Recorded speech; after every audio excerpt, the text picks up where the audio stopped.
posso esperar de você no debate? A gente pode esperar ataque? Você tem uma estratégia de postura em debate? Essa é uma pergunta difícil, porque eu, Não, porque eu vejo em você uma postura combativa. sim, Você tá sempre. É porque sempre umas coisas que te destacam é que você bate no PL assim como você bate no PT, né? Então a gente olha pra você na internet e tem a sensação que você vai ser extremamente combativa. Até brincadeira. Será que vai voar cadeira nesse debate igual a gente viu em 2024? Por isso que eu pergunto o que a gente pode esperar de você nos debates. então, é que assim, é uma pergunta difícil, porque eu não sou esse cara. Não sou. Tem muita gente imaginando que eu vou lá estraçalhar o Lula e o Flávio. Eu não, a minha maior vitória sobre eles é eu ter tempo de falar o que eu penso na TV. Porque eu falo melhor do que eles. Eu sou um orador, eu sou um líder melhor do que eles. E o maior perigo para eles é deixar eu falar. Não porque eu vou lá ficar falando pro Flávio que o Flávio fez a rachadinha, ou vou falar da relação dele com o Ricardo, vou falar que o Lula é um cachaceiro, eu vou falar que o irmão do Lula tá no escândalo do INSS. Eu não preciso falar disso para ganhar. Eu preciso falar as minhas ideias do meu jeito e as pessoas vão entender. Então, tem uma coisa muito mais perigosa do que os ataques, que é me dar espaço para falar. E por que me dar espaço para falar? Eu tenho hoje a campanha, paradoxalmente, mais engajada em rede, mesmo sendo menor em rede do que eles. Eu comecei essa campanha, você conhece de redes pra caramba, com 100 mil seguidores no Instagram. Eu não tinha TikTok, eu não tinha nada. Porque eu venho do movimento em que as outras pessoas eram lideranças. O Kim era liderança, a Amanda era liderança, tinha o Guto, tal. Todo mundo era grande, eu gostava de ficar no bastidor.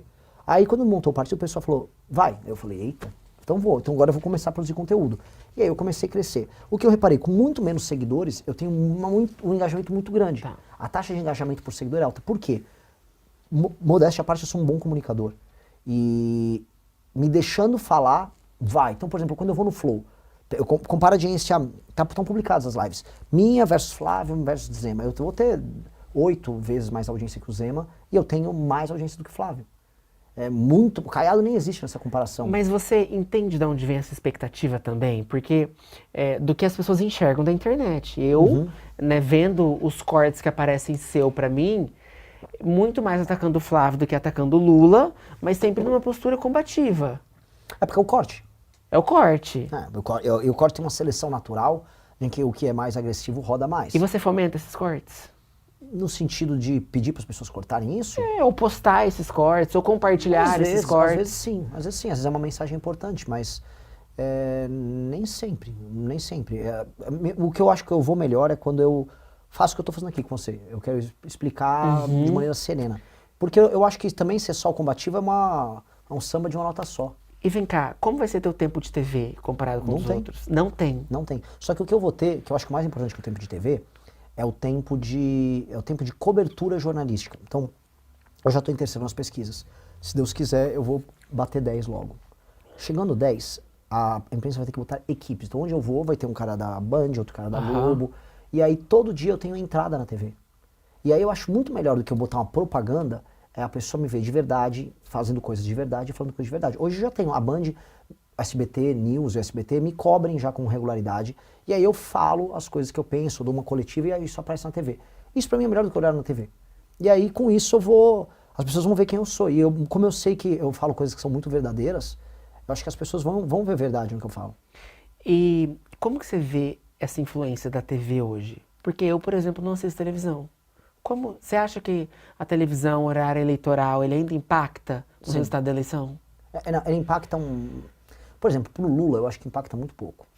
Pro Flávio Bolsonaro ele também vai impactar muito pouco. Ele vai impactar, para mim, a TV impacta, porque eu sou um nativo digital, eu sou uma figura da internet. Sendo uma figura da internet, eu venho crescendo via os algoritmos, né, via o espalhamento na rede. A TV, quem assiste hoje? Pessoas mais humildes e pessoas mais velhas. Interior, né? Interior, pessoas mais velhas, pessoas que ficam em casa há muito tempo. Essa pessoa não me conhece. Então, quando eu apareço aqui, eu desperto uma curiosidade muito grande nela. Então, eu preciso da TV, mais do que eles. Eles nem tanto. Eles vão usar a TV para fazer ataques rasos, porque o que você sobre os políticos é o adversário deles. Então, um vai ficar botando um vídeo do outro, eles vão ficar ali normal, para aumentar a rejeição junto a esse eleitorado. Mas com a internet isso não é mais tão preponderante. Está gostando do vídeo? Deixe um like e se inscreva no canal para mais. Você acha que a idade ajuda ou atrapalha a conquistar esse eleitor? A minha? É. Eu acho que de início atrapalha, mas depois não faz diferença. Você é um dos maiores críticos do Bolsonaro. Você considera ele verdadeiramente de direita? Eu acho que ele é de direita. Eu acho que ele é de direita porque ele é uma figura brasileira de direita, né? E esses conceitos, eles são adaptáveis às circunstâncias da nação. Ele é um homem de direita. Agora, eu acho o Bolsonaro um homem não só ideologicamente confuso, eu acho que ele é um cara... O Lula também tem esse problema. Tem uma falta gigantesca de curiosidade intelectual nele. De querer entender de onde vem a ideia dele, de onde vem o pensamento dele, o que motiva ele. O Lula uma vez falou que, eu não leio livro, eu tenho preguiça enorme de ler livro, tentei uma vez ler um livro e não consegui. Tá, então assim, você nunca vai se aprofundar sobre o que você gosta se você não lê sobre aquilo que você gosta. E eu sinto a mesma coisa do Bolsonaro. Essa falta de curiosidade verdadeira impede ele de ser um líder bom. Você considera ele o maior líder da direita hoje? Eu não considero ele um líder.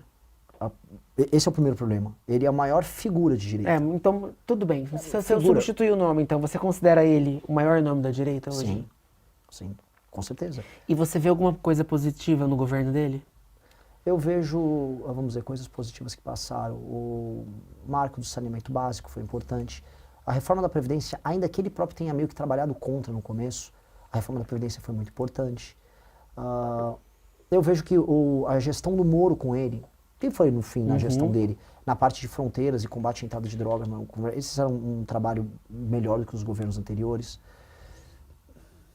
Mas acho que não tem muito mais do que isso. Assim. E o movimento que ele criou? Porque a gente não falava de direita, a gente vem de uma geração que, por exemplo, eu votei no Serra, no Alckmin e no Aécio porque era o não PT. Talvez a gente nem chamasse de direita e esquerda naquela época, a gente nem sabia o que era direita e esquerda. E ele apresenta para nós. Você reconhece isso? Nesse ponto não. Nesse ponto não porque eu vivi isso. Eu fundei o Movimento Brasil Livre em 2014. Tá. A gente começa as manifestações contra Dilma Rousseff se definindo de direita sem depender do Bolsonaro. O Bolsonaro estava rodando ao largo lá no Super Pop, ele estava começando a virar o fenômeno do Bolsonaro. Então houve o surgimento dessa direita brasileira que deve muito ao Olavo de Carvalho. Ele foi uma figura muito importante nisso, intelectualmente. Há o surgimento dos movimentos liberais, libertários, estavam acontecendo. Houve os movimentos de rua que fizeram as manifestações de derrubar a Dilma. Vem pra rua. Vem pra rua e MBL. E há o Bolsonaro que estava acontecendo. Tudo isso estava acontecendo ao mesmo tempo. Quando a gente termina de derrubar a Dilma Rousseff, aquilo era um movimento de direita. E aquilo, o Bolsonaro participou zero daquele processo. Ele não teve nenhuma ingerência, nenhuma participação.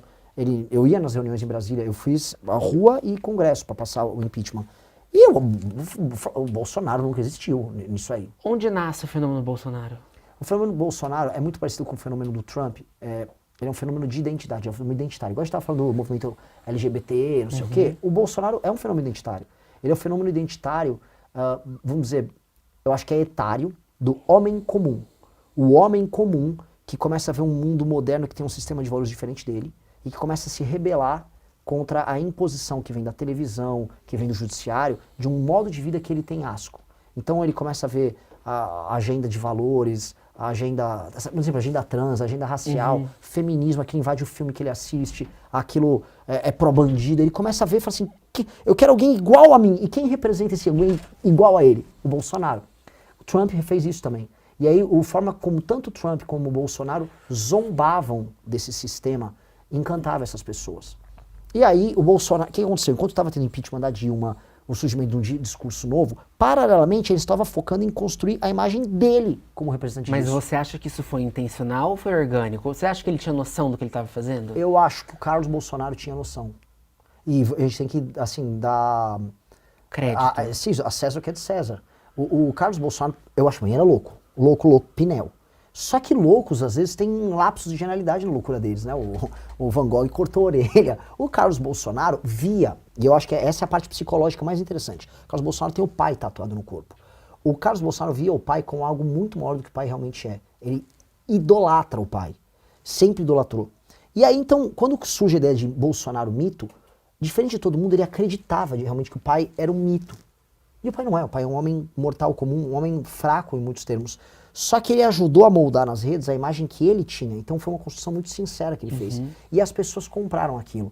E as pessoas compraram o Bolsonaro do mundo das ideias. Vamos dizer, o Bolsonaro imaginário. E esse Bolsonaro imaginário é uma figura encantadora. Só que entre o Bolsonaro imaginado pelas pessoas e o Bolsonaro real, existe uma diferença muito grande.